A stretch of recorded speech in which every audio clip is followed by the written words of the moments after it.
I am Nazim Rashid, author of Reconnected, How to Be a Mentor to Your Child's Self, and your motivational parent coach, providing the tools for bonding and having the happiest, emotionally healthiest children possible. With this video we're doing today on self-esteem part 2. Now I'd like to know that you've actually heard and seen part 1, because this actually continues that theme for sure. All right, very important to understand. Now we're going to talk about you become the great self-esteem builder for your child. I hope you all heard me singing The Great Validator. Then again, it might not be a good idea to hear it. But anyway, you are the great self-esteem builder. Absolutely. Now you got to tell yourself that. Now, I did get a comment from the last video asking, well, if a mother has never experienced a good self-esteem from their mother, how can they be a good self-esteem person for the child? And I said then, you have to find somebody who has those characteristics and learn under them, pretending you are their daughter or son. You see? Now, you have to fill the void, one way or another. Find someone who has this. And what other traits? I'm giving you the traits in these videos right now for sure. So listen and make a list of what you need to have in that great self-esteem builder, and then that person becomes you. Okay? You are the great self-esteem builder. Now, as you're learning how to be the great self-esteem builder for your children, you are going to tell your children high self-esteem making statements and affirmations. You're going to tell him or her how you feel about them, their potentials, possibilities, and probabilities. Yes, yes, yes, yes, yes, yes. You remember, you are the cheerleader for them. You're supporting their dreams and aspirations. Absolutely. And like I applaud you for showing up to hear this, I'm applauding your higher self. You're applauding the higher self in your children. Absolutely. Now, when you are interacting with them, you are going to express to them how they make you feel when they are displaying the greatness of their genius within. Now, just telling your children that you love them will have tremendous results all by itself. Okay? But now, don't say it like you're reading a script, okay?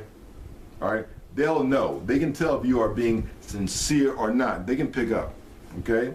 Yes, for sure. Now, many parents say, I love you, because their children brings them so much joy. If it stops there, however, it won't be enough to satisfy the child's real inner need for love. See, others will say, I love you, because, because the children has done something, the child has done something to make them feel special or pleased, something that they desire, some chore or something. Again, if it stops there, there will still be a void within that child. Now, when a parent says, I love you, because they notice greatness within their child, or they just know God is using their child to produce something remarkable. Yes, remarkable for the world. All right? All right? Or they look into the child's eyes and they notice God at work. Right in those eyes. Then their child will feel very special at their core. Absolutely. They will feel good with the other forms also, but they will feel divinely connected with this last example. See, children are individual expressions of God. And when the parent recognizes this, there will be a connection that cannot be broken. See, children need to be around adults who naturally express their feelings. Yeah, for sure. And what happens is that when they get used to that, then they feel okay expressing their feelings. See, when they see you expressing joy and happiness in hearing of someone else's accomplishments, they in turn will do the same when someone they know tells them of something special they have done. Doesn't that make sense? Yes, yes, yes. All right. Now the child is not going to give you the immediate feedback when you're doing something incorrectly. It's all going inside. It's an internal process. It's very important for you to get this, all right? I want you to get this for sure, all right? Now, building self-esteem is also knowing that you can make changes in the world. Changes in the world. See, they need to know that they can influence something around them in their environment. Something can change by their actions. Yes. So we encourage them. We encourage them to do things, experiment. Go outside and play more instead of being on the video games all the time. Experiment, do some things. And as they are doing some things in nature, they'll find some things they can do out there. They can make some changes. You might discover they love birds or animals or something or other. Nature. You take them to the museum. You take them to different little art exhibits. And let them express themselves, how they feel about being in those kind of environments. They can volunteer when they get older at service organizations. They need to know that they can make some changes. You see, helping the homeless, all these kind of things, absolutely. Now, it's very important to understand that when we're talking about this self-esteem, we're not even allowing other kinds of esteem models or modalities to come into our consciousness. You see? Now remember I talked about the bank robber on the last video? How the bank robber had great self-esteem? You know, he just knew he could rob that bank. I could get that. I know it. I know when the guards come, I can get it. But something happened and he got caught. But now he's in jail trying to figure out a new way to knock off that bank next time. So he says, I got to believe in myself. I can do it next time. I know I can do it. I got to study those cameras more so. See, we're not talking about even allowing that kind of esteem to come to our consciousness. Remember I talked about the low esteem and high esteem? We're only talking about high self-esteem here. That's all. Because what you validate, you associate. What you validate, you associate. So we're not even going to talk about the other areas of esteem. Matter of fact, author Carolyn Miss, one of my mentors, and she taught about group self-esteem, cultural self-esteem. And we all came from an environment where there are certain standards and norms that we followed in order to be in that group. You know, we might not have liked it at the time, but we were in that group, and so we followed the rules. We did that. Okay? Now, as you get older and more conscious, you can figure out what you need to keep and what you need to throw out. Okay? Very important to understand that. You got to know what's healthy for you, what's healthy for your child, and keep those characteristics, those standards, those rules, and throw out everything else.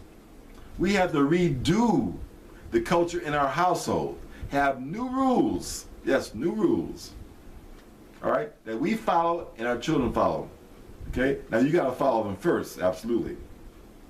Remember I talked about the 93/7 principle of communication? Yeah, and that's coming up in my communication series.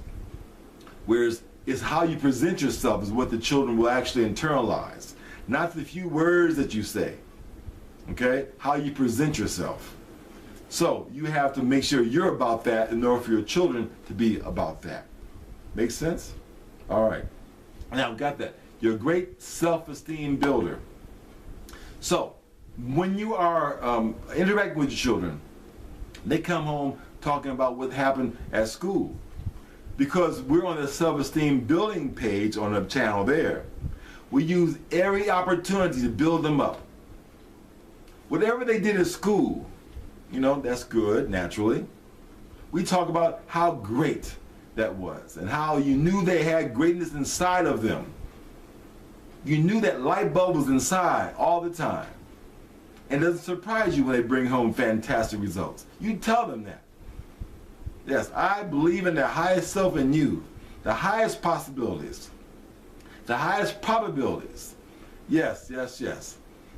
I'm looking for another way to applaud and celebrate your greatness. You've got what it takes. And we also, remember, always separate the behavior from the person. Even when they do something pretty awful and very inappropriate. You know, we might have to punish them for those things, but we still honor the greatness inside of them. We never say, you're bad. You just like your father. You ain't no good. No, we don't go there. They have divinity within them. Yes, like I said, invalidation is recognizing God inside the person. So we don't ever want to disrupt that. Okay? They're at their core, they're wonderful and fantastic. So we got to keep that in mind all the time. Make sense? I hope it does. I hope it does. Yes. So this is a very short video on the self-esteem part 2. I want you to get this. I'm trying to give you little bits at a time so you can use this and start practicing this now with your children. But first you have to internalize the concept yourself naturally. Okay? You got to make sure that you're okay being that great self-esteem builder. All right? Yeah, I talked about example when I was teaching at this pregnant and parenting school. Yeah, pregnant and parenting school, where this student had this her baby in a bassinet, and baby was crying, and she wouldn't pick the baby up, just ignoring the baby. So I said, hey, are you going to do something about your child? No, I'm not going to do nothing. My mama didn't pick me up. I'm not picking that baby up. Let the baby cry. You see, there's something wrong there. Something wrong. Because there was a disconnect. She didn't get the love. Now she's mad at her mother, and she puts that energy into the child. You're not doing that. You're the great self-esteem builder. All right? And like you're created for excellence, your children were created for excellence, by excellence, and through excellence. God's Spirit is within them. That's right. And it's guiding them all the time. You tell them you are the worthy co-pilot. You tell them that. Absolutely. Absolutely. They're a winner. Good things are supposed to happen to them. They move from joy to joy, abundance to abundance, production to production. That's the natural order of things, and this is what we tell our children. And that's what you are going to now tell your children. All right? Got that? Okay, all right. I'm Nazim Rashid, your motivational parent coach and author. And I'll see you at the next time at Self-Esteem Part 3. All right? In the meantime, enjoy that connected life. Thank you.